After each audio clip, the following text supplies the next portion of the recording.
Buenas noches, los invito a ponerse de pie. Vamos a dar comienzo a esta novena escuela del año. Vamos a rezar un Padre Nuestro por el Papa, sus intenciones, por la Iglesia en el mundo. Padre nuestro que estás en el cielo, santificado sea tu nombre. Venga a nosotros tu reino. Hágase tu voluntad en la tierra como en el cielo. Danos hoy nuestro pan de cada día. Perdona nuestras ofensas, como también nosotros perdonamos a los que nos ofenden. No nos dejes caer en tentación y líbranos del mal. Amén. Vamos a rezar también un Ave María por nuestro movimiento, por los sacerdotes en general y en particular por los que prestan servicio a nuestro movimiento.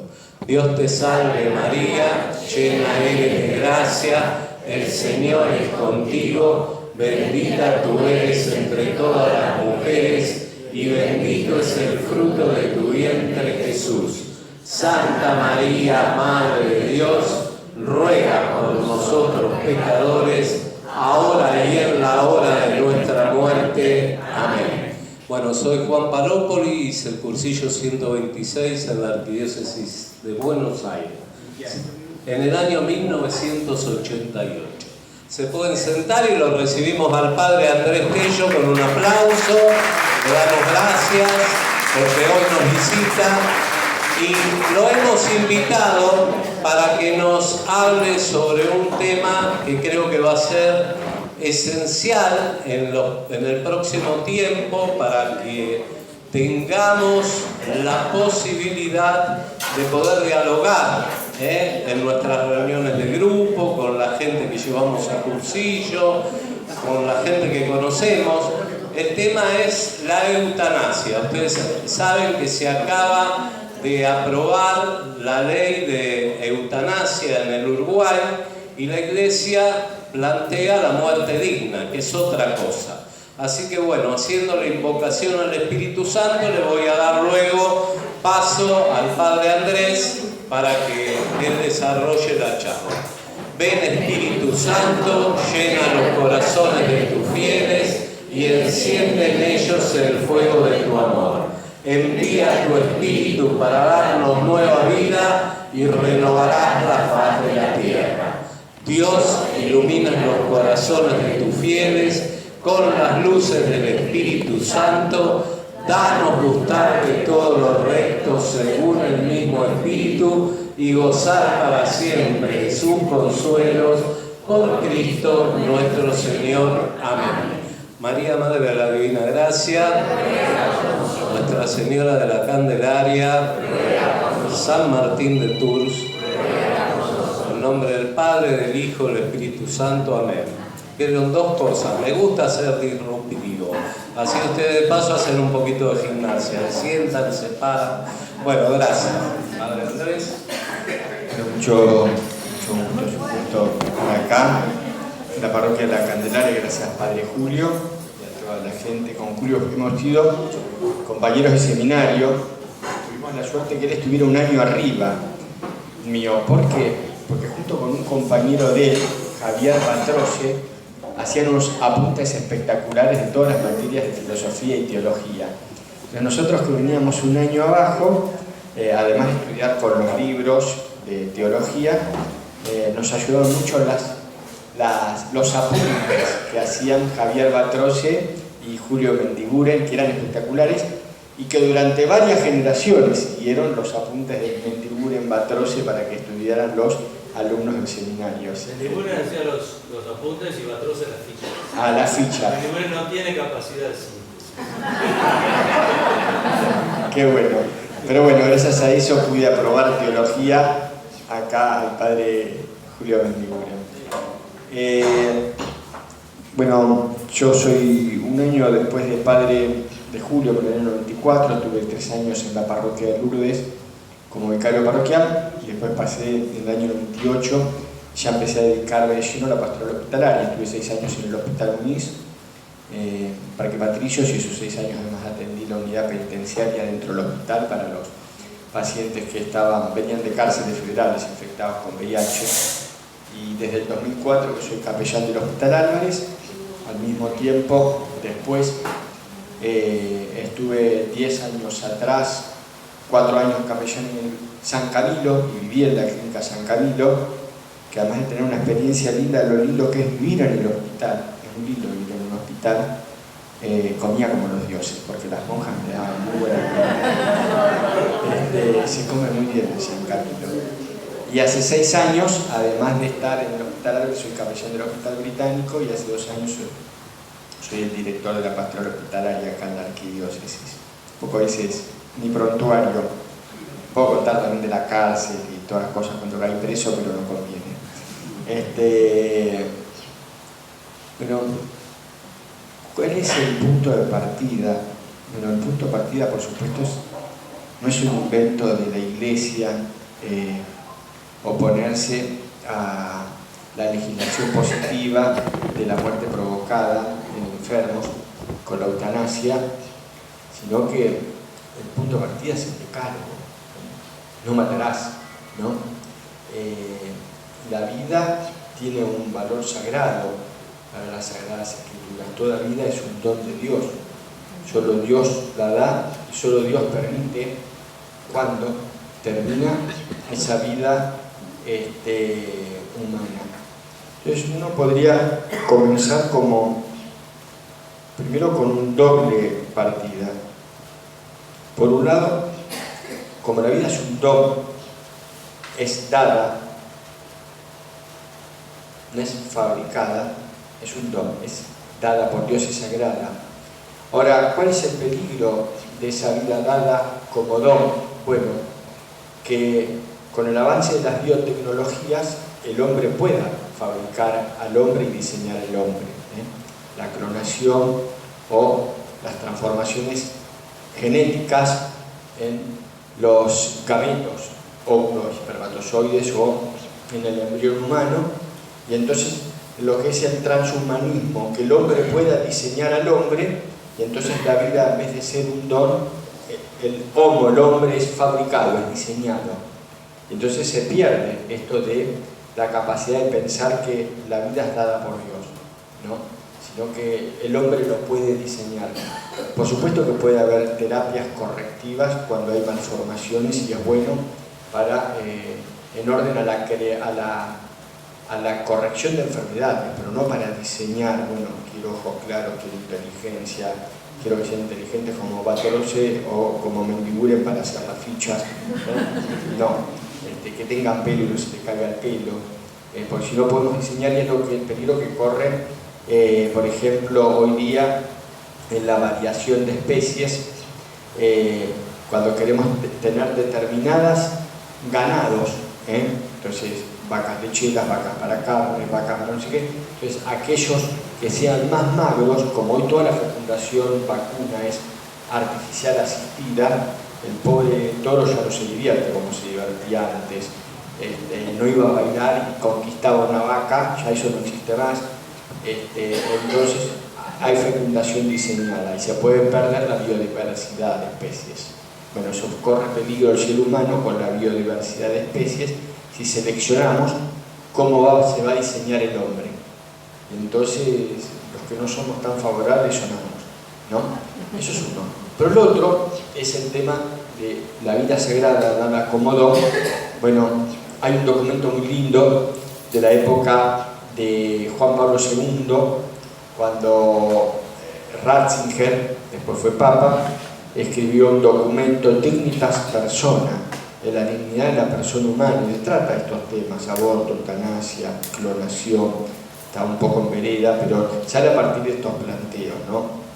Bueno, y el documento dice, bueno, ¿qué se entiende por dignidad? En el fondo, la dignidad tiene que ver con el valor que se le da a la vida humana, el valor que se le da a la vida humana. Y eso lo plantea muy fuerte Juan Pablo II, un documento, Evangelium Vitae, Evangelio de la Vida. Claro, ¿qué es lo que veía Juan Pablo II? Claro, nosotros hicimos nuestra juventud y nuestro seminario con Juan Pablo II, fue nuestra gran luz, nos encandiló Y es cuando empiezan a surgir muchos problemas éticos a partir del avance de la medicina y las biotecnologías, ¿no? Entonces, bueno, la ciencia avanza, pero no puede avanzar si no va acompañada de criterios éticos, criterios morales, un respeto, ¿no?, a ciertas pautas éticas y al valor del hombre, ¿no?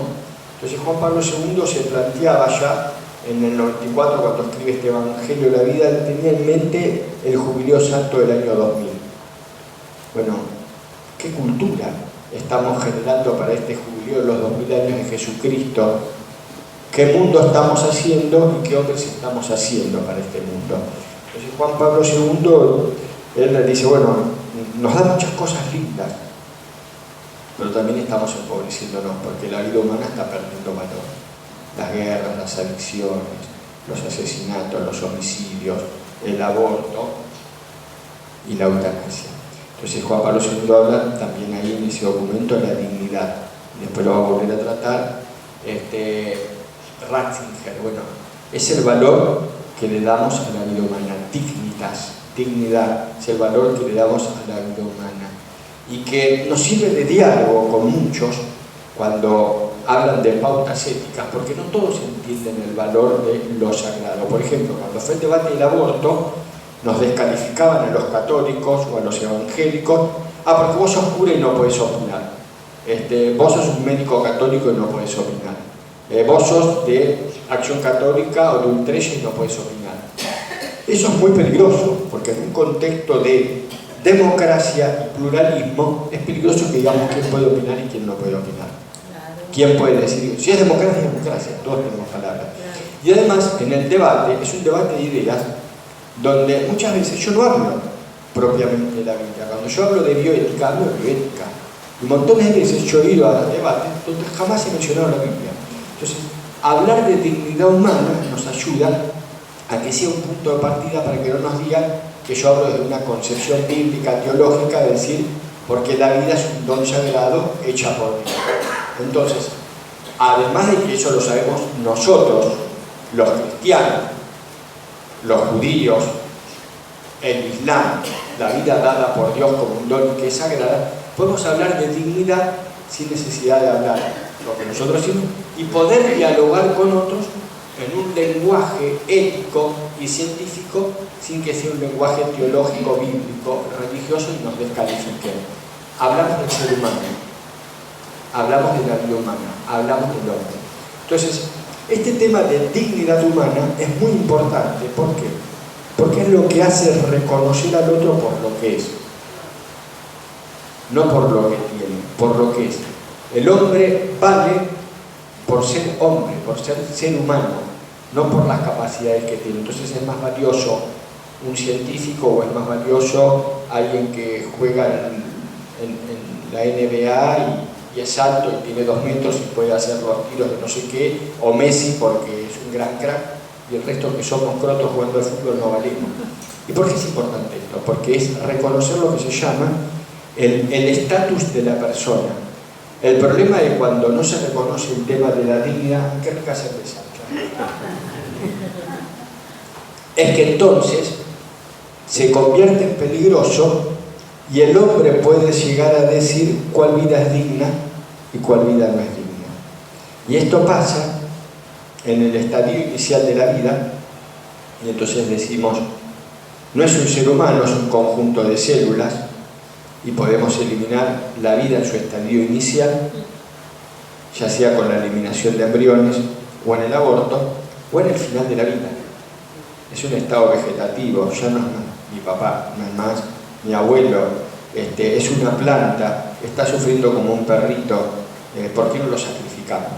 Entonces, Benedicto XVI, o mejor dicho Ratzinger, lo que viene a decir en distintas personas es, bueno, toda vida es valiosa, toda vida es digna, por ser persona, por ser humano. Y entonces, no es un atributo que se da ser persona, es constitutivo al ser humano. Entonces, sos persona desde que sos concebido, desde que se unió el óvulo con el espermatozoide y se hizo un ser humano distinto del padre y de la madre, o distinto del procreador, y dejó de ser espermatozoide y óvulo para ser un embrión un ser humano que comienza su camino a crecer y desarrollarse. No es que va a ser persona, no es que va a ser hombre, ya es, va a ser ingeniero, va a ser maestro, va a ser camionero, va a ser taxista, va a ser cura, va a ser monja, va a ser agricultor, pero ya es desde el momento. Entonces, si podemos decir que ya es, podemos decir que lo va a hacer siempre y nunca lo va a perder. Porque si no lo reconocemos al principio que ya es, alguien puede decir, ¿cuándo empieza a ser? Es el debate del aborto. Empieza a ser cuando se desarrollan las células neurológicas. Empieza a ser cuando se desarrolla el corazón y empieza a latir el corazón. O eso no es. Entonces, en el debate del aborto lo que ocurría era que algunos decían, ¿cuándo empieza a ser persona? Entonces algunos te decían decir, bueno, hasta que no nace no es persona. No, el Código Civil lo reconoce, persona por nacer. Ya es persona, no es que va a ser, ya es. Pero esa condición también no se pierde en el final de la vida, porque si no es peligroso y algunos la retiran. ¿Por qué? Porque perdió en un brazo un accidente, porque está en estado vegetativo, porque ya perdió la conciencia, porque no puede sonreírnos, porque no puede hablarnos, porque tuvo un accidente de moto y quedó con lesión cerebral, porque está en un estado de un paro cardíaco y está intubado y está sedado y no se puede conectar. Entonces es peligroso que el filósofo, es peligroso que la sociedad, es peligroso que el legislador diga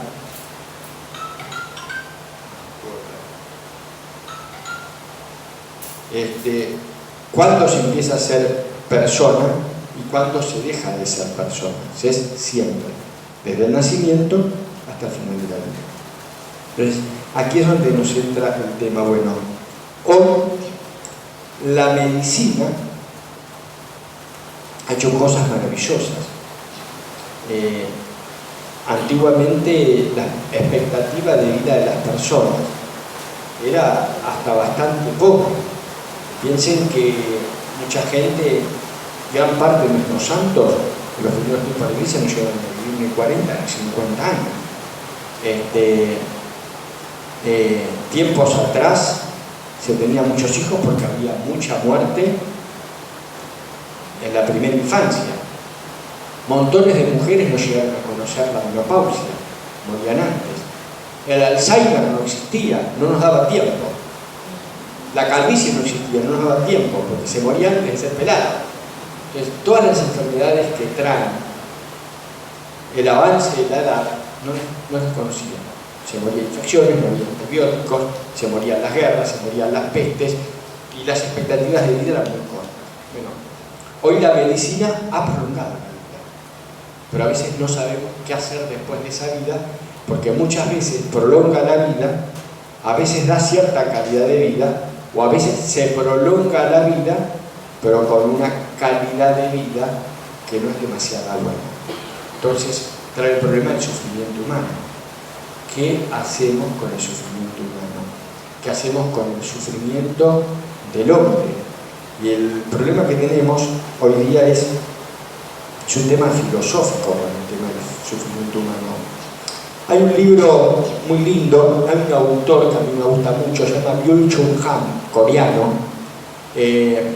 No es porque en las hospitalarias tengo monjas coreanas, tengo 3 monjas coreanas que son bárbaras, trajo Han Lim, el padre Han Lim.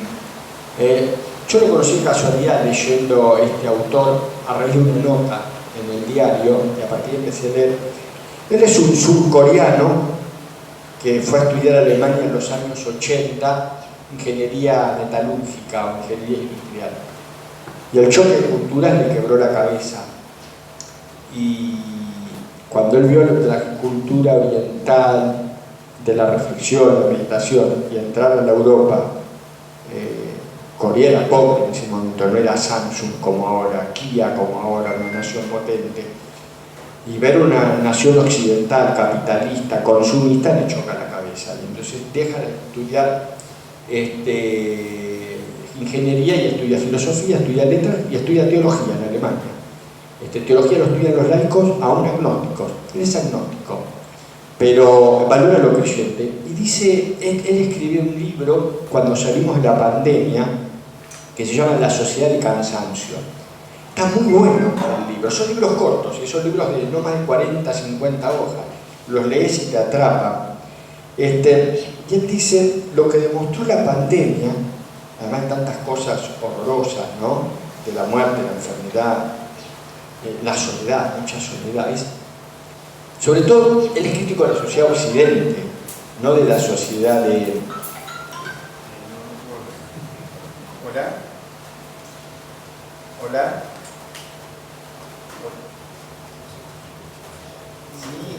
Sí, no, pero Alicia, estoy dando una charla en la parroquia de la Candelaria. ¿Te puedo llamar después? No, listo. Si no, nos vemos mañana en la misa del hospital. Dale, un beso.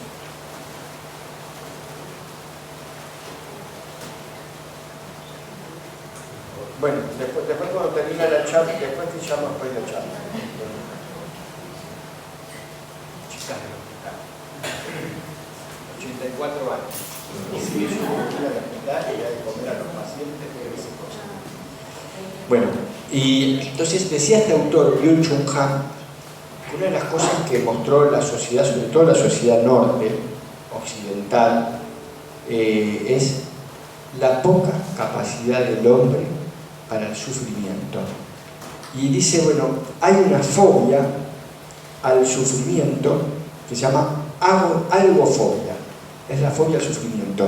Hemos creado tal sociedad del bienestar, el ya, el ahora, el placer, el tratar de ser siempre jóvenes, perder la capacidad de sacrificio. Antes había que juntar la leña, cocinar, antes había que comprar, llamás enseguida y te viene el delivery, ya te viene el Uber, ya no te morís más de frío en la parada de colectivo, esperando el colectivo, todo ya ahora, la sociedad del bienestar, la sociedad del placer.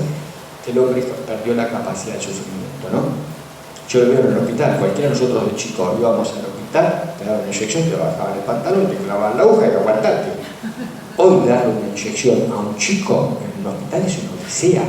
Llora, tiene que venir el psicólogo, el psiquiatra, pobrecito, se tira al suelo, le pone la mano a la enfermera. Hemos perdido la capacidad de sufrimiento. Y eso nos plantea, bueno, detrás lo dice este autor, dice, bueno, ¿cuál es el tema del sufrimiento? Que el hombre también perdió la capacidad del encuentro consigo mismo y del silencio y se vació. El hombre se vació y no puede encontrarse con su propio dolor, no puede convivir. Y dice, y la sociedad se vació de Dios, de espiritualidad. En el silencio el hombre por lo menos tenía un consuelo, miraba la cruz y encontraba a alguien que había sufrido. Lo hizo un agnóstico, alguien que había sufrido. Entonces el hombre no puede expresar el dolor. El hombre tiene que vivir la sociedad del bienestar, que es el like, y se mira como malo el sufrimiento, el dolor, la angustia, y si no se buscan placebos para todo eso, enseguida el Rivotril, el Alplac, no te soluciona la vida, a veces los tomas, pero no te soluciona la vida, no te va a cambiar el problema, el Rivotril o el Alplac, lo que sea. Entonces, la sociedad del confort, entonces no sabemos qué hacer con el sufrimiento. Entonces, ese planteo tenemos como un planteo filosófico detrás de lo que va a plantear las leyes y la medicina, que hacemos con personas que están en sufrimiento, en un estadio final de la vida o en un estado crónico por haber tenido algún accidente y estar con lesiones cerebrales que lo hacen incompatibles con una vida móvil como cualquiera de nosotros y estar postrados en cama años y años y años. Lo primero que uno podría decir es, bueno, el fin de la medicina siempre es curar. Ahora, no siempre la medicina puede curar. Entonces hay un segundo deber médico que es el cuidado. Ahora, ¿cuál es el problema? Bueno, que a veces se piensa que cuando no se cura, entonces hay un fracaso. Y entonces hay como a veces una dificultad de que esa vida pueda seguir existiendo porque el médico está siempre pensando y se le enseña cómo es el cuerpo humano, cómo se rompe y cómo se arregla. Entonces, cuando no se puede vivir todos esos pasos, entonces, ¿qué hacer? ¿No? Ese es un primer planteo. Lo segundo, no está instrumentalizado esta cadena del cuidado. Argentina tiene una ley de cuidados paliativos. que es cómo ayudar a la gente a paliar el dolor y el sufrimiento humano a través de la medicina y las terapias que acompañan a la medicina. Bueno, el presupuesto no lo prevé. La mayoría de los hospitales nuestros no tienen unidades de cuidados paliativos ni equipos de cuidados paliativos. En la Municipalidad de Buenos Aires, en nuestros hospitales públicos, solamente 2 hospitales tienen unidad de cuidados paliativos: el Torno y el Hospital de Gastroenterología de la ONU. Después, el Hospital de Alberto Estoy no tiene equipos de cuidados paliativos, tiene algún médico especialista en dolor. Lo tercero es, bueno, ¿qué hacemos frente al hombre sufriente? Bueno, y ahí viene el debate, ¿no?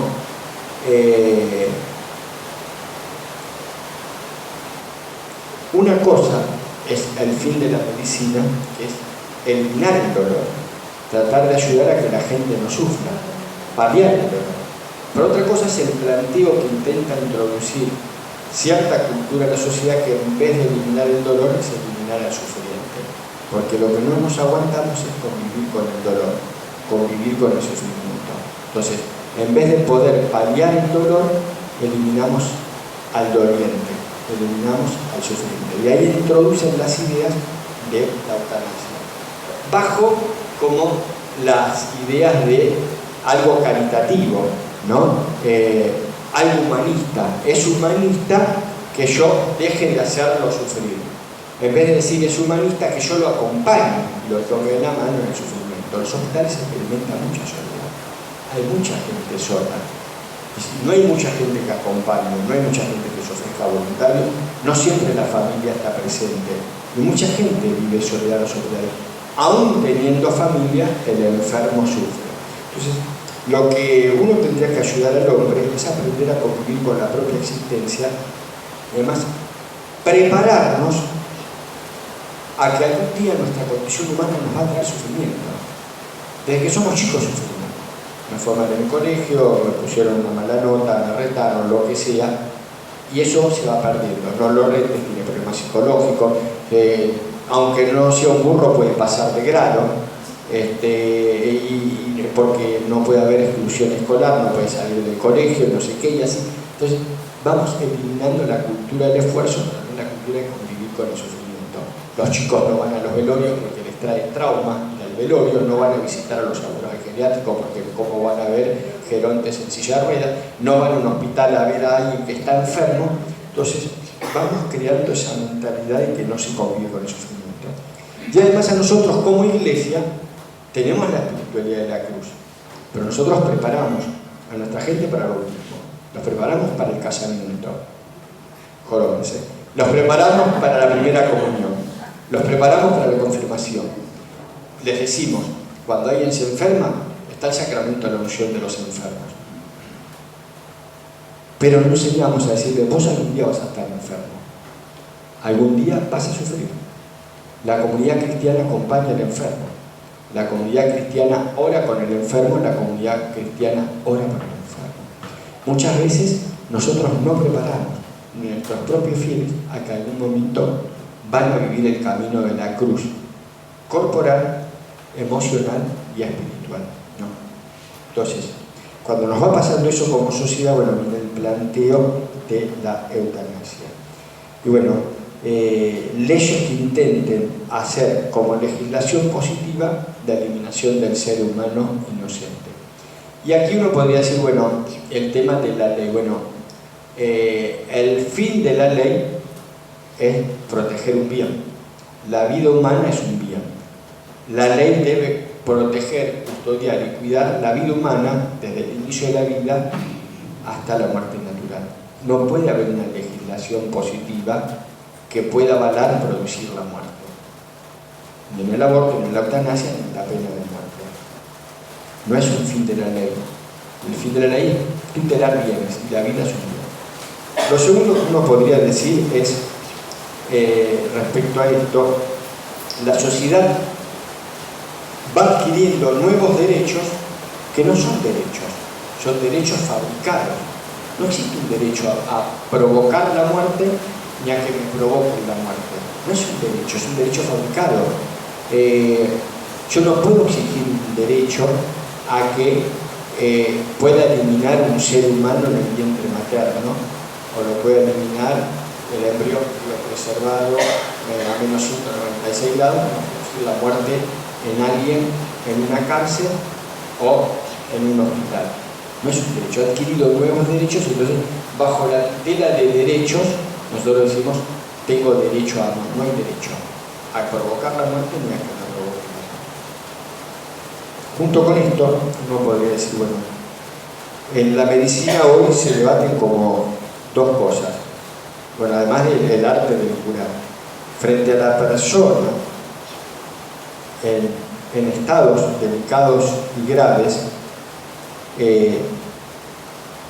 y lo dice la Declaración de la Eutanasia, un documento de 1980, también de Ratzinger, y junto con Dignitas Humanas, es tan inmoral provocar la muerte mediante la eutanasia como prolongar la vida mediante prácticas artificiales y postergar la muerte y no permitir que alguien muera. Eso es lo que más sucede en los hospitales hoy en día. Lo que más sucede en los hospitales es la prolongación artificial de la vida. Hay gente que piensa que las unidades de terapia intensiva son mágicas.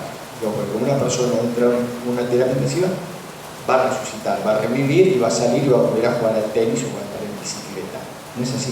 Hay personas que tienen tan deterioro que no lo vas a sacar en la terapia intensiva. Lo que va a hacer la terapia intensiva es prolongar la agonía y postergar la muerte. Entonces, es tan inmoral provocar la muerte como postergar la muerte y prolongar agonías que atentan contra la dignidad humana, ¿no?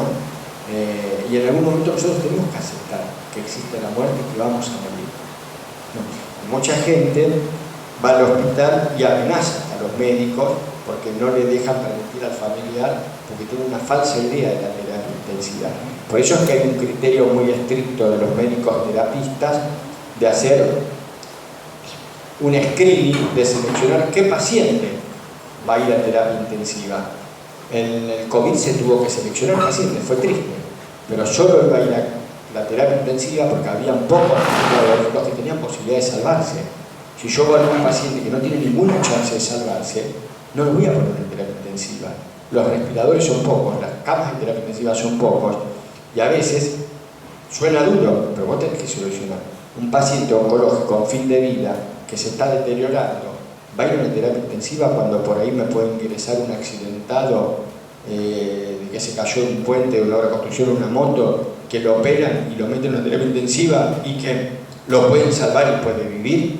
Entonces, es como algo frío, pero que hay que seleccionar, porque las camas son pocas y que vos no podés derrochar medios en algunos que sí tienen posibilidad de salvarse y otros que no pueden. Entonces tenemos que aceptar que en algún momento la muerte va a llegar y hay un permitir morir, y no es inmoral no brindar medios, sino cuidar. Pero uno no tiene obligación de hacer terapias que son fútiles o inútiles. Uno no le puede brindar una terapia a un paciente que no tiene ningún éxito. Entonces, y que lo único que hace es prolongar un estado de enfermedad. Por ejemplo, un enfermo oncológico al final de la vida, mucho no le da más drogas oncológicas, porque lo que uno hace es como frenar el tumor y prolongar la agonía. Si le tenés que dar calmante, lo tenés que hidratar, le tenés que dar confort, temperatura, higiene. Entonces, la medicina tiene que plantear cuál es el límite en algunos pacientes. Pero lo otro es provocar la muerte, y es inmoral también. Solo Dios dice cuándo termina la vida humana.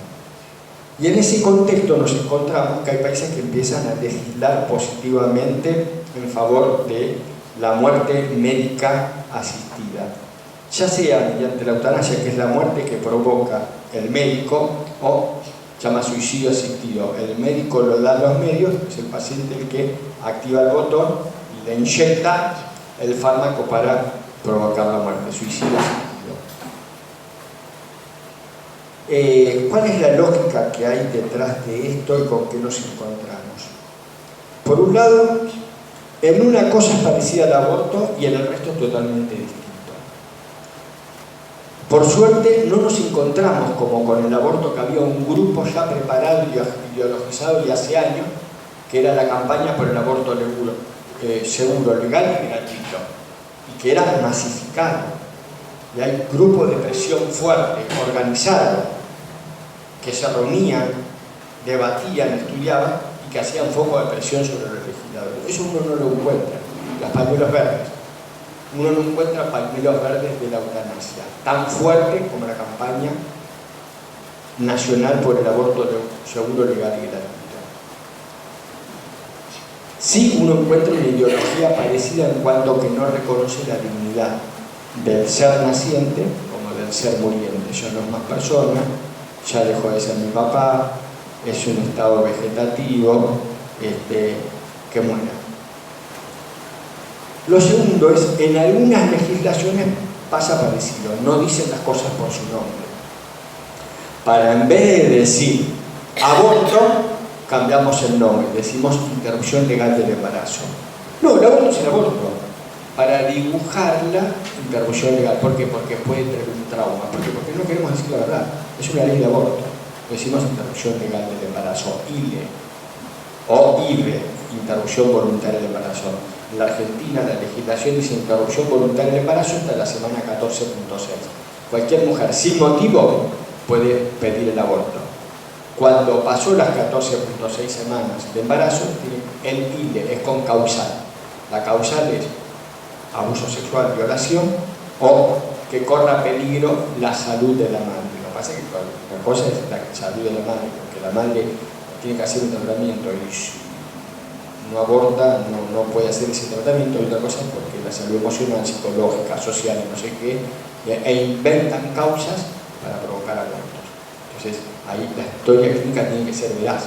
Bueno, se inventan causas para transformar los IVE, tarde me arrepentí, ya pasé el plazo, y le coloco una causal mentirosa. Y transformo en ILE, interrupción legal, las interrupciones voluntarias. Pero así como funciona la interrupción legal del embarazo, para no hablar de eutanasia, colocamos interrupción legal de la vida. Entonces, de hablar de interrupción legal del embarazo, interrupción legal de la vida. Y así funcionan los mecanismos de algunas leyes que se presentan. En Argentina hemos tenido hasta ahora 8 proyectos de ley. Al momento tenemos 4 con estados parlamentarios y 4 perdieron estados parlamentarios. Una ley, cuando se presenta un proyecto de ley, si en 2 años no va al recinto y entran diputados o a senadores, se pierde estado parlamentario. Pero algunos lo pueden activar, como le pasó a Cobos. Cobos, siendo senador, él encabezó un grupo y lo introdujo por senadores, pero no pasó, y ahora como es diputado volvió a presentar el proyecto. Un proyecto, para que vaya al recinto, tiene que pasar por 3 comisiones. Estos proyectos de eutanasia tienen que pasar sí o sí por legislación penal, porque hay que cambiar el Código Penal. Para el Código Penal argentino, la eutanasia es un delito. El médico que provoque la eutanasia, el enfermero que provoque la eutanasia, el facultativo médico o el familiar que provoque la eutanasia, está cometiendo un delito. Está legislado. Hay que cambiar el Código Civil también, entonces tiene que pasar por legislación civil. Y después tendrá que pasar por alguna otra comisión más, familia, comisión salud o alguna. Pero tiene que pasar por 3 comisiones que le den el ok y lo aprueben para que después pase al recinto. Pasa a diputados, lo aprueba a diputados y después pasa a senadores. O entran senadores y después pasa en diputados. Pero así es con la mecánica legislativa. Bueno, hasta ahora todos los proyectos de ley que tuvimos de eutanasia nunca pudieron pasar comisiones. Además, la Argentina tiene tal convulsión de problemas y de esto que nunca fue prioridad para tratar la ley de eutanasia. Entonces, ¿cuál es la mecánica que funciona detrás de la eutanasia? Bueno, por supuesto, la eutanasia, en diferencia del aborto, que es que cualquier persona puede ser abortada, por lo menos hasta las 14.6 semanas, en la eutanasia tiene que haber una causal, una enfermedad grave, incurable, y que persista durante un tiempo y que traiga un sufrimiento fuerte para el enfermo. O sea, no puede ser cualquier cosa. Bueno, no es que me duele la muela o me duele la oreja. Además, tiene que ser un diagnóstico certificado que tiene que, además, tener una condición para que el país no sea un país delivery de eutanasia. el que la pide tiene que ser mayor de 18 años y argentino. Algunos proyectos de ley dicen o con 2 años de residencia en Argentina. ¿Para qué? Bueno, porque la verdad es que el país no se convierta en un país eutanasiador, ¿no? Tienen que ser residentes.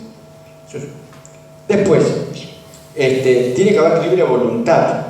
La eutanasia implica que lo pida el paciente. No lo puede pedir el tío, el abuelo, el esposo o el hijo. Todos los proyectos de ley dicen debe ser pedido por paciente. Algunos proyectos son como más engorrosos y es difícil. Bueno, tiene que ser pedido ante un juez de paz o ante un escribano. Eso es difícil porque si a vos se te ocurre, estando en un hospital, es muy difícil conseguir que te vaya un escribano en un hospital. Y además agrega una causa, y que eso lo trata la declaración sobre la eutanasia, también el documento de la Iglesia. Tiene que ser consciente, libre y con capacidad de decidir. Y ese es un tema muy importante, porque no todas las personas, no todos estamos bien de la cabeza. No todos los días estamos bien de la cabeza. Y muchas veces pasamos por situaciones de vida que nos desesperan. Ayer estuve con una chica que se tiró de un balcón, que quizás si 5 minutos antes hubiese llegado un familiar y hubiese estado con esa persona, no se hubiese tirado del balcón. Entonces pasamos por estados emocionales distintos. Entonces, cuando vos pasás por a veces estados de desesperación, de soledad, de dificultad, te hacen pensar algunas cosas que quizás en otro momento no las quieras pasar. Entonces, qué difícil es evaluar si ese paciente en ese momento es competente, lúcido, libre, porque la verdad es que nuestras decisiones humanas no siempre son totalmente libres, independientes, y que nos lleva a tomar determinada decisión o determinada decisión. Entonces, el documento de la Iglesia es muy crítico a eso. Justo en una fase de dolor que estás sufriendo, cuánta libertad tenés y cómo la medicina debería avanzar para ayudar a la gente a que pueda paliar y a convivir con el dolor en vez de pedir la eliminación de la vida humana para no sufrir más. Entonces, ese es un tema muy importante.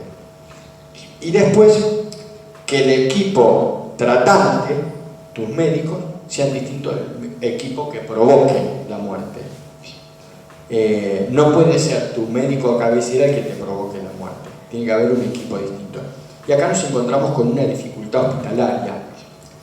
Cuando fue la campaña del aborto, te encontrabas con mucha gente a favor del aborto, aún en los equipos hospitalarios, porque había un tema ideológico muy fuerte, el derecho a la muerte, el derecho a la mujer, el derecho al aborto. Te ponían el caso testigo de la mujer que fue violada, que estaba en silla de ruedas, ciega, paralítica, no sé qué, pobrecita, como no va a abortar. Pero te ponen el caso testigo tremendo y después es un vale para todos, vale todo para todos.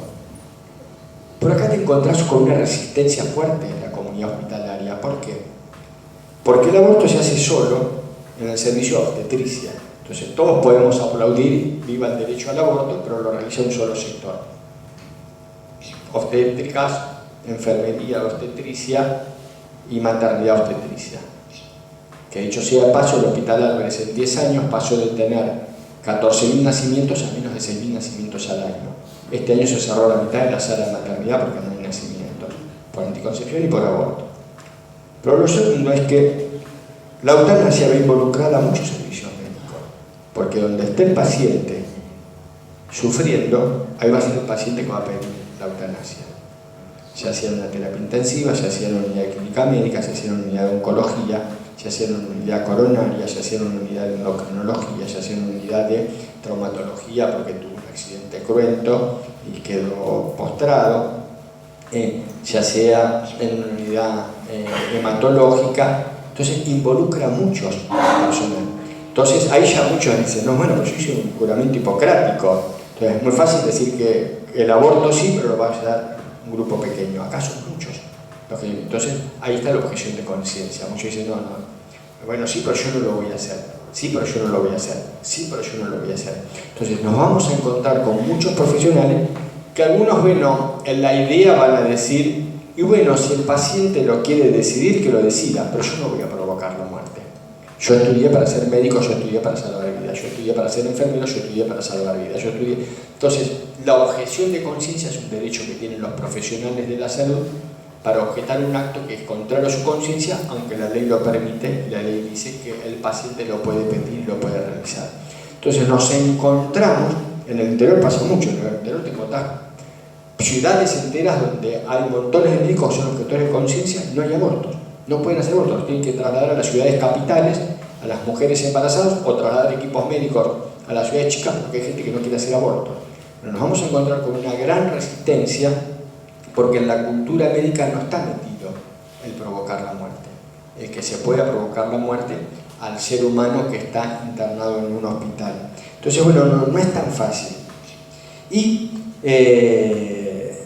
para ir terminando, me parece que nosotros desde la Iglesia, lo lindo que nosotros podemos hacer es, por un lado, bueno, reconocer esto que yo decía siempre, ¿no?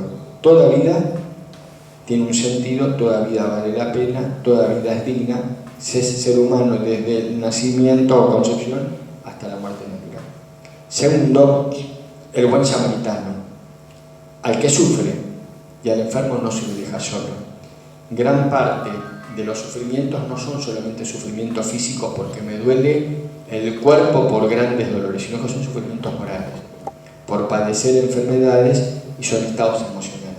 Yo no aguanto esta angustia de estar enfermo, de estar limitado, de estar en una cama, de saber que me viene algo que cada vez me va a ir deteriorando más. Entonces, bueno, preparar al enfermo y acompañar al enfermo, ¿no? Y nuestro primer deber es nuestra propia familia. Nuestro segundo deber, nuestra comunidad cristiana. Nuestro tercer deber, buen samaritano, aquellos que ni conocemos, pero que salimos al encuentro y lo tomamos de la mano. Ser una iglesia solidaria con el que sufre, no solamente rezando, sino acompañando. Y fomentando una cultura de la vida, ¿no? Como decía el Papa Juan Pablo II, Benedicto y Francisco, bueno, la cultura de la vida. Bueno, esto, bueno, toda vida es valiosa, toda vida es valiosa, toda vida es valiosa. No sabemos en la Argentina qué va a pasar ante estos proyectos de ley. Este año ya no se van a tratar, tenemos tal, mi ley tiene tal lío en el Congreso que este año no se puede tratar. Desde Libertad Avanza, si son realmente libertarios, tendrían que dar opción libre a que se trate esta ley.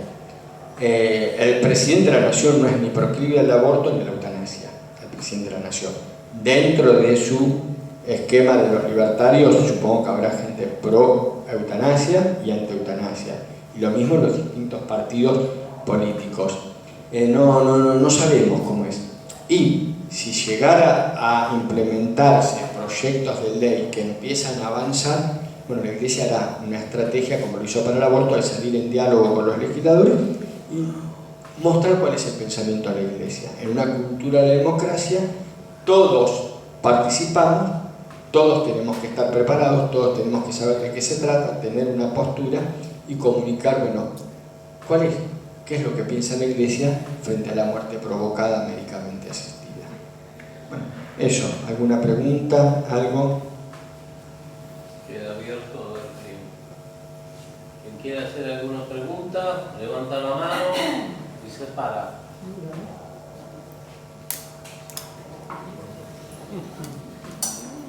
¿Nadie? ¿Cuántos países tienen de la ley de eutanasia aprobada? Pocos, que no recuerdo, pero son menos de Suiza 20 es países. Suiza es uno, yo sí me lo Son pocos países, pocos. A diferencia del aborto, que son muchísimos, son pocos, porque además hay una resistencia a la muerte provocada en las comunidades médicas. Por supuesto que hay un tema no menor. A los financiadores médicos les conviene la eutanasia. Es muy caro mantener un enfermo. Les es más barato ahorrarse tratamientos oncológicos, terapias intensivas, bypass, stents, tener gente en estados vegetativos años y años y años. Schumacher, ¿cuántos años llevan postrado en estado vegetativo? Años. O sea, son pacientes muy caros. Hemos prolongado la vida y yo creo que Así yo creo que el lobby, parte del lobby fuerte, así como era un tema ideológico, el tema de la mujer, el embarazo y el derecho al aborto, va a haber un lobby, yo creo, detrás de los financiadores, de meter presión en los legisladores, porque es más barato la eutanasia que los costos médicos. O sea, pagaros y pagar Swiss Medical es una cosa, porque Swiss Medical, digo porque sí, Galeno decía, salga a pagar una cama de internación pelada en un hospital privado, pelada por ocupar la cama y que te den el plato de la sopa, sale 500.000 pesos por día. La terapia intensiva, 1 millón de pesos por día. Pero después agregar electro, laboratorio, tomografía, resonancia, medicamentos, drogas oncológicas. Hay tratamientos que salen más de 10.000, 20.000, 30.000 dólares por mes, o algunos por semana. Entonces, la medicina se ha vuelto muy costosa. Entonces, es más barato caput con el enfermo que estar financiando. Por eso, pero eso no implica a veces la racionalidad del gasto médico. A veces se produce gastos en personas que no tienen posibilidad de curar. Los ingresas en una terapia intensiva y gastas que se quede en la habitación, que esté rodeada de los seres queridos y que muera dentro de 2 días y no dentro de 2 semanas en la terapia intensiva. O sea, eso no es inhumano, eso es humano. Que un enfermo esté rodeado de la familia en una habitación y rodeado de sus seres queridos en una terapia intensiva y que muera en un respirador dentro de 2 semanas. Pero eso no implica no darle la chance a un paciente y que con una cierta calidad pueda prolongar una vida, con drogas oncológicas, con tratamientos, con un stent, con no sé qué, con una cirugía cardiovascular. Pues son costosísimas. Entonces, por supuesto, la eutanasia es más barata. Entonces va a haber presión de financiadores de ahorrar gastos. A mí me hace ruido, entiendo perfectamente esto de que siempre hay un mal menor, pero digo, siempre me hizo ruido cuando escuchaba en la época de la pandemia esto de que había enfermos que no se los podía conectar y los médicos tenían que seleccionar, no quiere decir que no. El triage se llama. Eso pasó en Cromañón. En Cromañón, Crescenti es el director del SAME, es un genio el tipo, él ha estudiado y ha formado equipos. Y cuando vos tenés una catástrofe tenés que seleccionar y dividirse entre ese grupo. El que puede esperar porque no es tan urgente, el que ya lo tengo que evacuar y llevar al hospital porque necesita, y el que no va a llegar al hospital, está tan mal que prefiero que evacuar a él antes que a él, porque él tiene chance, pero él está tan mal que es mejor que lo deje acá, porque se hacen las guerras también. Eso se llama triage. Bueno, la pandemia hubo triage. En muchos hospitales hubo tipo triage y se seleccionaba quién iba a ingresar a terapia intensiva y a veces tenías 7 pacientes y tenías un solo respirador libre porque una persona había mejorado y había pasado a habitación o se había muerto. Tenías que seleccionar a quien tiene mejor chance. ¿Y esto profesional? Lo haces, pero el triage lo haces con los trasplantes también. Tenés un solo riñón y tenés en lista de espera 70 pacientes. Y tenés que seleccionar de acuerdo a la histocompatibilidad del paciente, pero también a la expectativa, y por ahí un paciente que estaba en lista de espera, pero ya se le pasó, ya no tiene sentido, porque vos tenés que pensar el órgano para el que mayor, al que le podés brindar calidad de vida, porque también ese órgano es valioso. Ese órgano te va a durar 10 años en una persona, o 15. Y si la persona está tan deteriorada, estaba en lista número 1 de espera, pero está tan deteriorado que le trasplanta el órgano y en menos de un año se muere, le estás desperdiciando. Suena frío, pero tenés que ponerle el riñón a alguien que va a durar mucho tiempo. Entonces, la medicina vive haciendo triage. Vive haciendo triage. Y se cae un edificio y seleccionás qué paciente va primero. Y seleccionás el que espera. Ahora, ¿qué va a pasar con el tema de las medicaciones genéticas? ¿Esto es ya presente o en futuro? A ver. Bueno, que dicen que se van a preparar drogas para cada persona de acuerdo a su ADN. Eso va a ser costosísimo, ¿no? Todavía están en pañales, pero sí, por ejemplo, te puedo decir que existen los bebés de diseños. ¿Qué significa esto? Vos, para curar, por ejemplo, una leucemia en algo, necesitas hacerle trasplantes con células de cordón, con células de médula ósea de cordón. El cordón umbilical tiene células que pueden ayudar a curar una posible leucemia. Entonces vos lo que necesitas es la histocompatibilidad. Entonces a veces vos tenés un chico y cuando nace le pedís a la mamá que preserve esa célula de cordón. Por supuesto las posibilidades de que ese chico se enferme son pocas. Y la mamá nace a veces con la culpa de que si yo no conservo la célula de cordón criopreservada, el día de mañana y es costosísimo, tenés que gastar un montón para criopreservarla. Entonces, ¿qué es un bebé de diseño? Cuando tengo un hijo que tiene una enfermedad y no encuentro a alguien histocompatible. Y entonces, mediante una fecundación asistida, trato de diseñar lo mejor para engendrar un bebé, lo tengo al bebé y cuando nace el bebé le saco la célula de cordón y la uso para el hermanito para curarlo. Se llaman bebé medicamentos. Ese hijo, si el hermanito no hubiese estado enfermo, no hubiese sido engendrado. Y ese hijo fue gestado como un medicamento para salvar al hermano. Bueno, eso existe, ¿no? Bebés medicamentos. Pero el niño, ese niño crece. El niño medicamento crece. ¿Cómo es ahí? Vos tenés un hijo con terapias de producción asistida para hacer lo más posible esto compatible con el bebé enfermo hermanito.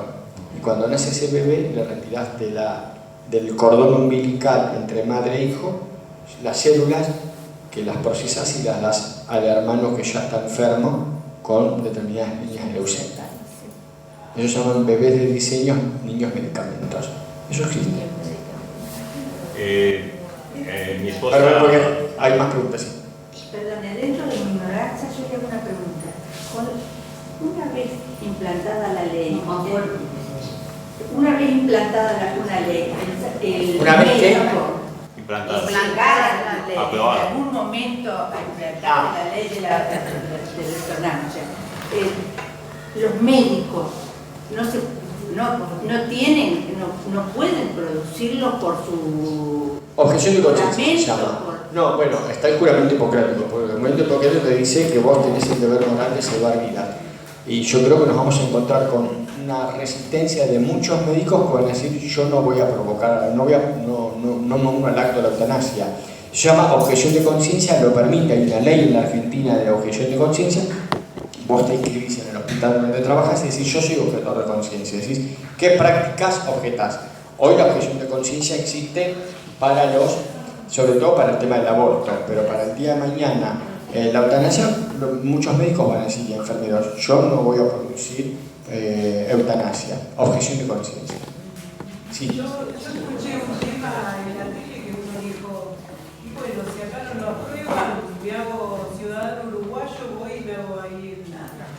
Bueno, pero no es tan fácil, porque tenés que ser ciudadano, te tienen que admitir y además vos estás hospitalizado por un tratamiento acá. ¿Quién te va a atender allá? Porque es un acto médico. Bueno, está mal dicho que es un acto médico, pero es un acto médico. No es tan fácil ir a hacer eutanasia a otro país. No, pero no es tan fácil. La ley uruguaya tiene restricciones. Claro, sí tiene restricciones, pero si no los países se vuelven... Mirá lo que le pasa en Holanda. Holanda, venta libre de drogas, pero para los holandeses. Porque ¿qué han tenido? Gente que iba a consumir y después tenía shock en la cabeza, y había que hospitalizarlos, y el gasto fuerte por sobredosis es tan fuerte, el gasto médico por sobredosis, que Holanda es venta libre de drogas, pero solo para los holandeses. Por el problema del gasto médico de los que iban a falopearse a Holanda. Sí, fuerte.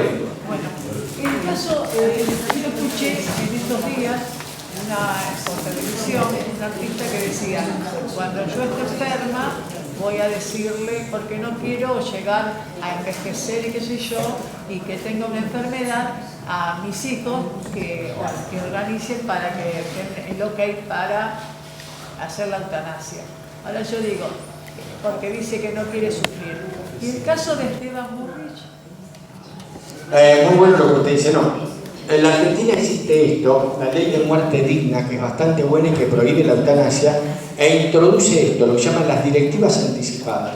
Un paciente puede decidir qué prácticas se puede hacer y qué prácticas no se puede hacer sobre su propio cuerpo en caso de que yo no tenga competencia para poder hacerlo. Y uno puede decir, bueno, no, yo en caso de hacer un paro cardiorrespiratorio no quiero que me revivan. En caso de estar en insuficiencia respiratoria no quiero ingresar a una terapia intensiva. En caso de que me vuelva acá en un estado que sea incompatible con la vida, bueno, no quiero que me operen. No quiero que me amputen una pierna sabiendo que total me voy a morir. Llaman directivas anticipadas. Esteban Bullrich es un discapacitado crónico por una enfermedad neurológica llamada ELA. Pero él decidió vivir y él no puede pedir, porque no tenemos ley de eutanasia, él tiene que convivir con una enfermedad neurodegenerativa que lo va discapacitando. Sí, pero bueno, pero existen las directivas anticipadas, cualquiera lo puede hacer con su médico cabecera y decir qué prácticas quiero consentir y qué prácticas no quiero consentir en caso de que yo no pueda decidir sobre mi cuerpo. Sí. Y en este caso de las eutanasias, puntualmente, ¿existirá la excepción a la ley en donde quizás uno llegue en un estado vegetativo o algo que tenga que decidir un tercero? Los proyectos de ley que he leído en Argentina no permiten que un tercero decida sobre uno. Es uno el que tiene que decidir. Bueno, es un cartón. Las leyes en Argentina no permiten que uno decida por el otro en los casos de eutanasia. Son de carácter restrictivo. El aborto es muy amplio en la Argentina, pero los proyectos que se han presentado de eutanasia son restrictivos. O sea, enfermedad grave, enfermedad incurable. Es muy cortita la brecha entre que yo lo pueda decidir por mí a que lo pueda decidir alguien por mí en el estado. Para la palabra eu, de uno lo pide. Es solamente yo. Sí. Una preguntita, porque Fuerte. no me quedó claro. ¿Qué es entonces una muerte digna? ¿Qué llamamos muerte digna? ¿Qué es la eutanasia? No, la muerte digna. La muerte digna. La muerte digna significa el acto médico que acompaña a una persona enferma y que lo acompaña en su proceso de enfermedad y que la persona muere por su enfermedad, no por una muerte provocada que le provoca el médico, pero tampoco que le prolonga artificialmente la vida en un estado en el cual lo que uno hace es prolongar una agonía y un sufrimiento, sino que en un momento en el que permitir morir, bueno, ya no lo voy a someter a una cirugía si no tiene posibilidad de recuperación. No lo voy a someter a que ingrese una terapia intensiva si no se va a curar, porque es fútil, es inútil y no lo va a curar. Y decir, bueno, saber aceptar, bueno, hasta acá llegó la medicina y permito morir. Ni el encarnizamiento terapéutico, ni el provocar la muerte con la eutanasia. La muerte digna es permitir que en algún momento la enfermedad termine con la vida humana, acompañando con terapias de dolor y de todas esas cosas, ¿no? La sedación está permitida en la persona. Es decir, la sedación. La Declaración sobre la Eutanasia dice esto, 1980. Nadie puede ser privado de la conciencia sin causa grave. Entonces, ¿por qué? Porque, bueno, en lo posible sería bueno que la persona esté consciente para que vaya decidiendo cómo va viviendo la enfermedad, pero además nos ayuda a prepararnos espiritualmente a nuestro encuentro definitivo con Dios. Ahora, nadie puede ser privado sin causa grave. La causa grave es el dolor. Entonces, cuando una persona empieza a tener dolor, la Iglesia me lo obliga a que seas un estoico y un mártir y sufro por unirme a la cruz de Cristo.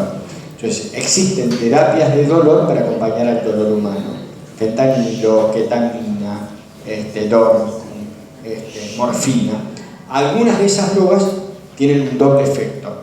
Por un lado, privan de la conciencia humana, sobre todo en el momento más trascendente que es la muerte, pero bueno, vos le tenés que brindar confort al paciente. Se llama sedación paliativa, compasiva. Pero además, algunas drogas lo que pueden hacer es acelerar el proceso de muerte. Por ejemplo, la morfina, cambia el ritmo cardíaco, cambia esto. No quiere decir que tome morfina y muere ya, pero sí muchas veces hace que la persona, bueno, no viva tantos días. tiene ese efecto. Por eso se llama principio de doble efecto, por querer un bien permite un mal. Y es lícito moralmente aplicar sedación para paliar el dolor humano, aunque tenga sus dos efectos, la privación de la conciencia y a veces puede llegar a acortar el proceso de vida. Pero el fin no es provocar la muerte. Distinto sería, yo doy dosis letales para provocar la muerte. En vez de dar una dosis para paliar el dolor, le doy luego como si fuera para un caballo, y entonces lo mato. Si yo puedo dar dosis letales de morfina, pero la historia clínica va a saltar, y si vas a la morgue y van a decir, esta persona le dieron 10 dosis más de lo que corresponde. Bueno, eso es inmoral. Las dosis letales son inmorales. Lo moral es la dosis para paliar, la dosis adecuada. Sí. Yo quisiera comentar la experiencia. Fuerte, por favor. Yo quisiera comentar la experiencia y acompañar a una muerte digna. Sí. Hace un año se fue mi esposo. En un mes, de golpe se enfermó, tuvo su diagnóstico, el médico dijo, no hay nada que hacer. O podemos hacer tales y tales operaciones que en definitiva conducen al final. Siempre con mi esposo decíamos que uno tiene que estar preparado para el final. Y así hicimos. Él se preparó, él cuando supo ese diagnóstico dijo, bienvenida, hermana muerte, y se preparó, lo hemos acompañado, se le dieron cosas paliativas muy suaves, pero lo importante fue que hasta el último momento que él pudo hablar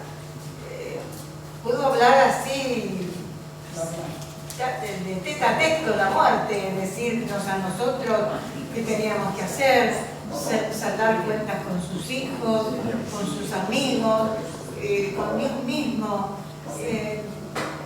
Si fue doloroso el verlo de esa manera, creo que después queda un alivio tan grande, tan hermoso de verlos partir con esa serenidad que realmente van al encuentro de Dios, que yo creo que nada puede compararse a acompañar a una persona de fe a ir hacia el final. Esto Qué quiero lindo, decir, qué lindo.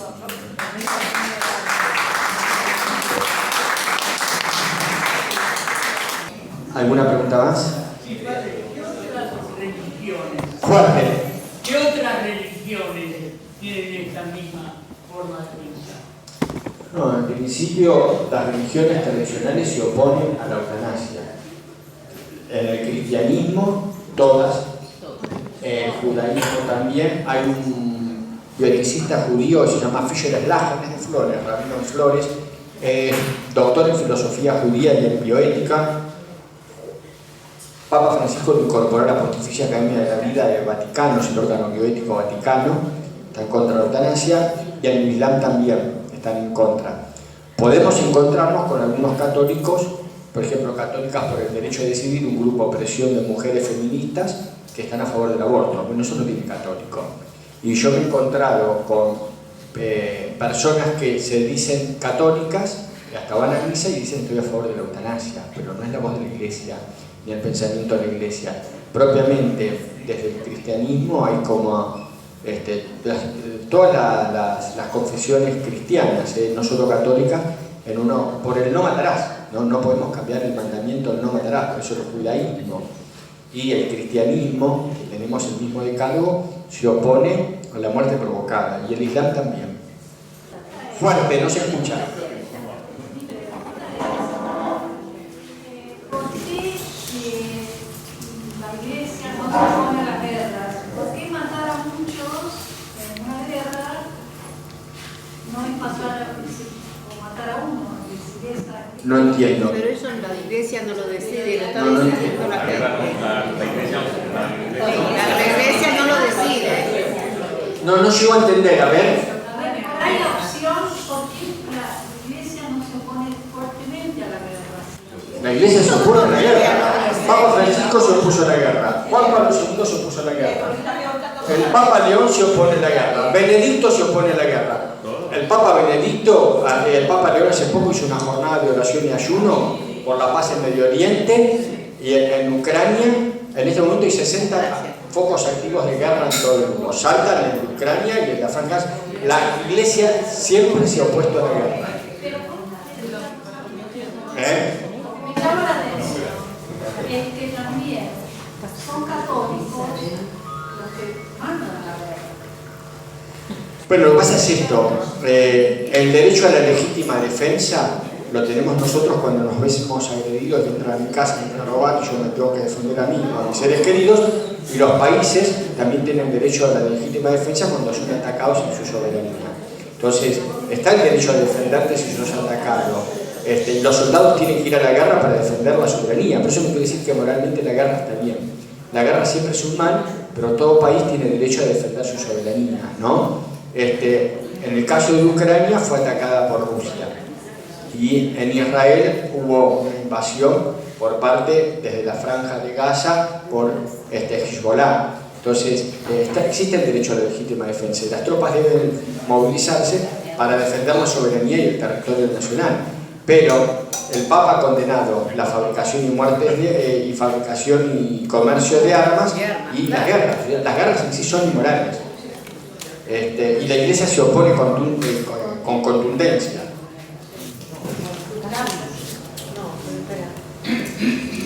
Padre, ¿qué intervención se da a Dios cuando usted habla de que el médico decide que este puede hacer la terapia, conviene más porque pues tiene posibilidades de vida, el otro tiene menos chance? Ninguna intervención. Es una valoración médica ética. Ahí no. Es una valoración médica ética. El médico puede tener sus propias convicciones religiosas, pero no por mi convicción religiosa, porque yo soy judío y voy a salvar a un judío, porque yo soy católico y voy a salvar a un católico. Por mi valoración, no. Lo importante es en el médico formar la conciencia. Para mí es lo más importante, además de formarlo, de ser apto como clínico, como endocrinólogo, como cardiólogo, como oncólogo, como terapista. Lo importante hoy día y el desafío es formar la conciencia humana. De formar la conciencia humana con criterios éticos. Yo te diría que la formación, por ejemplo, de los terapistas es muy buena. La Sociedad Argentina de Terapia, por ejemplo, en la época del COVID, hizo unos documentos, yo tengo todos, con todo el tema de la valoración ética para esto que decías, hacer los triage, los screenings, selección de pacientes. Yo diría que la formación es fuerte y no hay un criterio, uno no puede decir, no es un criterio religioso, es un criterio objetivo, médico, ético. ¿Alguna pregunta más o callen para siempre? Dale. Mi esposa entró en estado vegetativo en marzo de este año y estuvo un proceso largo hasta 3 meses que falleció. Y me llama la atención que aquí la atendieron muy bien. Por eso no puedo hablar de la medicina argentina. La atendieron muy bien, estuvo muy bien cuidada donde estuvo. Y me llama la atención que en otras partes, como en Venezuela, nos mandaban cosas como, no, pero aumenten la morfina para darle un shock y después quítensela para que muera. Y me llama la atención eso, porque lo que usted está diciendo, yo no lo viví todas esas cosas. Yo sentí más bien como que el apoyo de la medicina argentina con todo lo que pasó a mi esposa. O sea, claro, ella desde el momento que le dio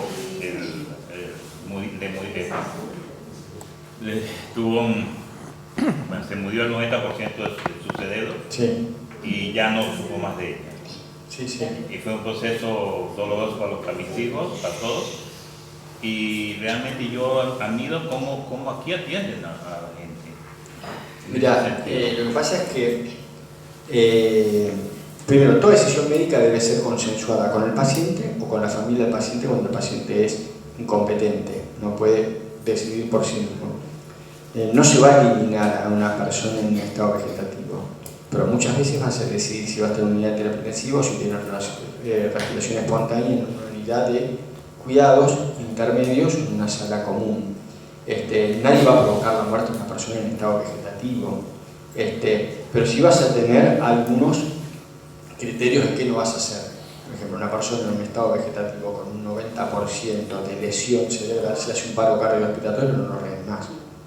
No, eso sí. Cosa que si tenés a alguien politraumatizado de un accidente y se lo operaron y salió de la operación y hace un paro, lo reanimás y lo sacás del paro. Entonces, algunas infecciones reiterantes, ¿qué haces?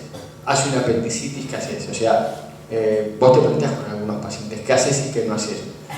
Probablemente no pasó por situaciones que hubiese planteado qué conducta seguir en caso de que lo hubiese colocado en algún momento que sea incompatible con la vida en ese momento. Bueno, bendiciones.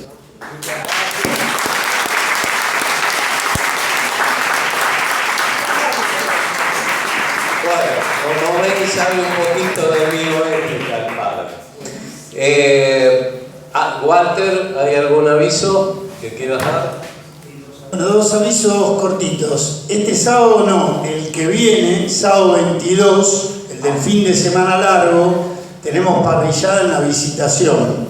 Para aquellos que puedan colaborar, ir anotándose, vayan pensándolo, a ver si van a estar, pueden darnos una mano. Es la última del año, en diciembre no tenemos parrillada, es la última del año. Y hablando de diciembre, nosotros tenemos planificado en principio para el 20 de diciembre, sábado 20 de diciembre, acá en el salón que Julio nos facilitó, en el salón grande, hacer el almuerzo de fin de año. ¿Sí? Probablemente vamos a sacar en el WhatsApp, sobre todo por la gente que no viene a la Utrella, la posibilidad de anotarse, más que nada para saber más o menos cuántos vamos a hacer por el tema de la organización y demás. Eso seguramente lo sacaremos en esta semana, la encuesta, como para que cada uno se anote y de esa manera vamos viendo cuántos vamos a hacer. ¿Sí? Gracias. Gracias, Walter. ¿Algún otro aviso? ¿Alguien que quiera dar algún otro aviso? María Celia, ¿tenemos oraciones? Bueno. Por salud, Isabel, Eduardo, Mariester, Federico, Rosita, Marta, Mirisa, Johnny, Nelly, Nina, Tony, Osvaldo, Belki, Henry, Aurora, Lourdes, Pilar, Agustina, Zoe, Andrea, Juan, Andrea, Pilar, Oscar, Mirta, Marcelo, Miguel Ángel, Gabriela, Marcela, María Inés, Maru, Tere, Gachi. Por nuestro difunto Gabriel, Padre Pepe, Francisco, William, José, Rosario, Alfonso, Lidia, Angélica, Horacio, Pepe, Raquel. Acción de gracias por la buena evolución jerárquica de Tito y Lito. Gracias. Bueno, nos ponemos de pie, vamos a rezar por todas estas intenciones y por las intenciones que cada uno de nosotros tiene en su corazón. Padre nuestro que estás en el cielo, santificado sea tu nombre, venga a nosotros tu reino, hágase tu voluntad en la tierra como en el cielo. Danos hoy nuestro pan de cada día, perdona nuestras ofensas, como también nosotros perdonamos a los que nos ofenden. No nos dejes caer en la tentación y líbranos del mal. Amén. Dios te salve María, llena eres de gracia, el Señor es contigo. Bendita tú eres entre todas las mujeres, y bendito es el fruto de tu vientre, Jesús. Santa María, Madre de Dios, ruega por nosotros pecadores, ahora y en la hora de nuestra muerte. Amén. Gloria al Padre, al Hijo y al Espíritu Santo, como era en un principio, ahora y siempre, por los siglos de los siglos. Amén. Bueno, avisarles antes de la bendición final que la próxima escuela va a ser el 16 de diciembre y la va a venir a dar el padre Arildo. Y esa va a ser el último martes que nos reunimos en el año, porque ya después vamos a hacer el periodo de receso, ¿no? Pero bueno, lo informaremos oportunamente. Ahora le pedimos al padre Andrés que nos dé la bendición. El Señor esté con ustedes. Hoy es el día de San Martín de Tours, patrono de nuestra arquidiócesis y de la ciudad de Buenos Aires. Pedimos por nuestra iglesia, por la evangelización en Buenos Aires, todos los que somos iglesia en nuestra arquidiócesis. Que descienda sobre nosotros la bendición de Dios Todopoderoso, el Padre, el Hijo y el Espíritu Santo. Amén. Muchas bendiciones. Gracias por aguantarme.